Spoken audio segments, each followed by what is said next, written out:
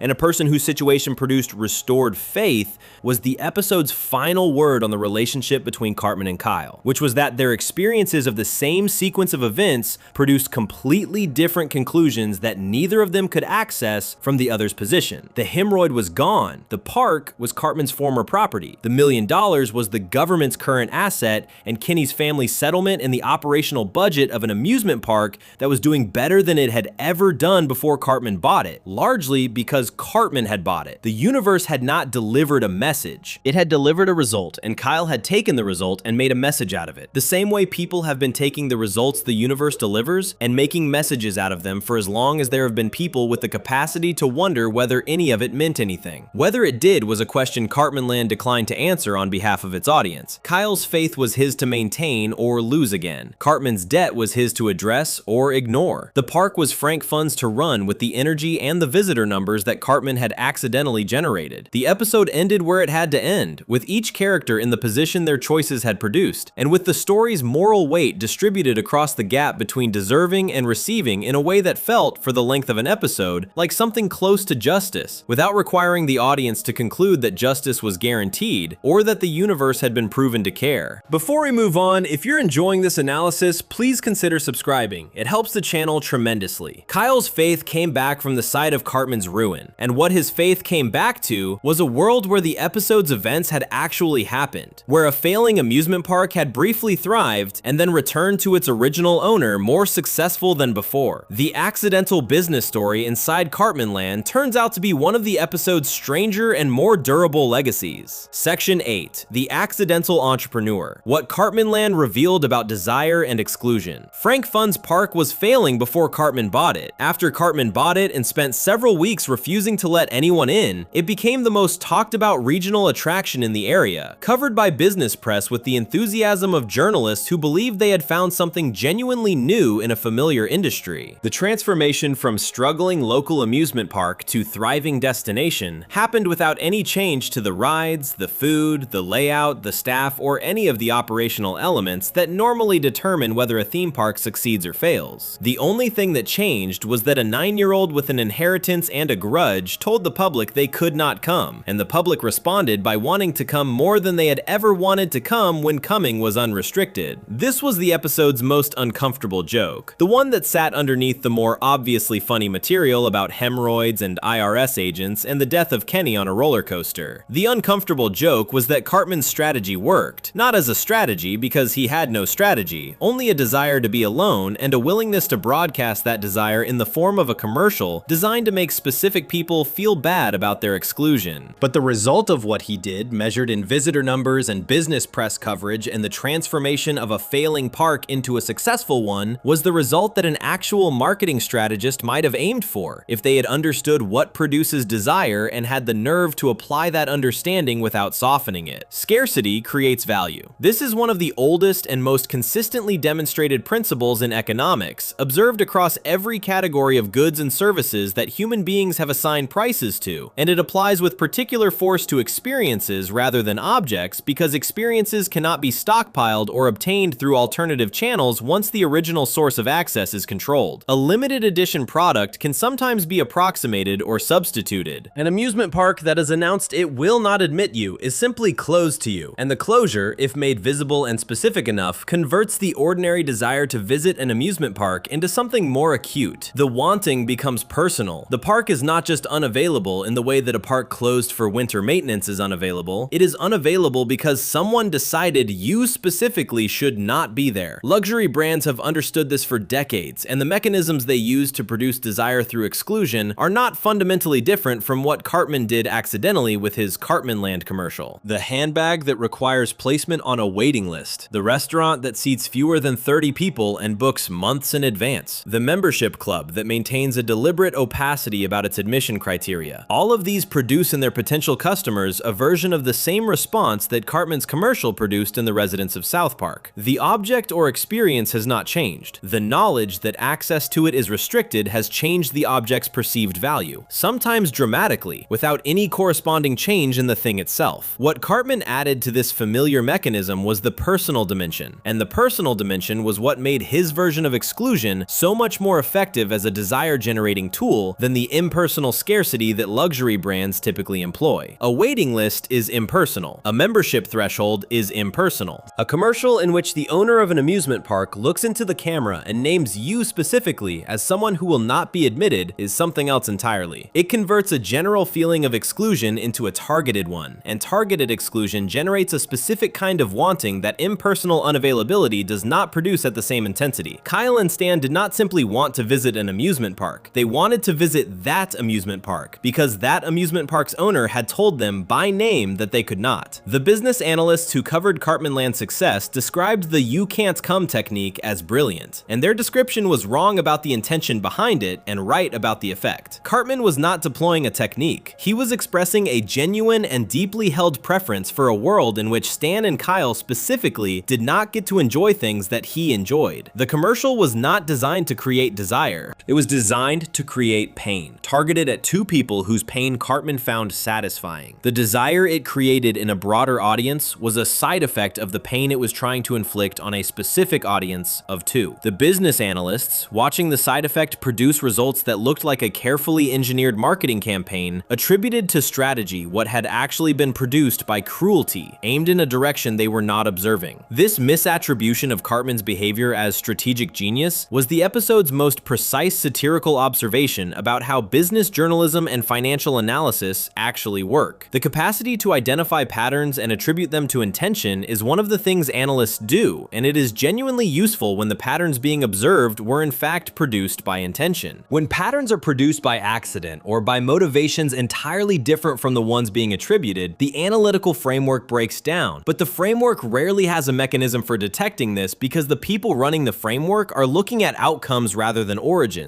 Cartman's outcome was a successful amusement park. The analysis produced an explanation for how a successful amusement park was built. The explanation was wrong in every particular about why Cartman did what he did, and completely accurate about what his doing it produced. Frank Fun's reaction to the park's transformation, arriving to congratulate the new owner on his success, contained its own layer of irony that the episode did not need to underline. Frank had owned North Park Funland long enough to have tried various approaches to making it work as a business, and none of those approaches had produced what Cartman produced by buying the park and telling everyone to stay out. The professional operator with experience in the industry had failed to achieve what a 9-year-old achieved through indifference to operational success and a personal vendetta against his classmates. Frank's congratulations were genuine, which made them funnier because they represented a man acknowledging that someone with no interest in his field had outperformed him in it through a combination of luck and personality traits that no professional would have been willing to adopt. The park that Frank Fun took back from Cartman at the episode's end was more valuable than the park he had sold. He had sold a failing business for $1 million and received back a thriving business, still at the original sale price, because Cartman had demanded his money back without any apparent awareness that the asset he was returning was worth more than what he had paid for it. The transaction revealed Cartman's fundamental relationship with the park's financial reality, which was that he had never understood it and did not understand it at the moment of the return any better than he had at the moment of the purchase. He bought it to be a loan and sold it to get away from the lines, and the financial dimension of either transaction was not something he engaged with in any deliberate way. Frank Fun walked away from this sequence of events with a successful business he had not rebuilt himself, running on visitor numbers that someone else had generated, staffed and organized by the operational demands that someone else's ownership had produced, and worth considerably more than what he had received for it 12 episodes ago. He was the episode's most quietly successful character, the one who benefited from every stage of Cartmanland's story without having contributed anything to any stage of it beyond the original willingness to sell. He sold when he should have held, which is the standard error, but the person who bought from him made such a thorough disaster of the subsequent situation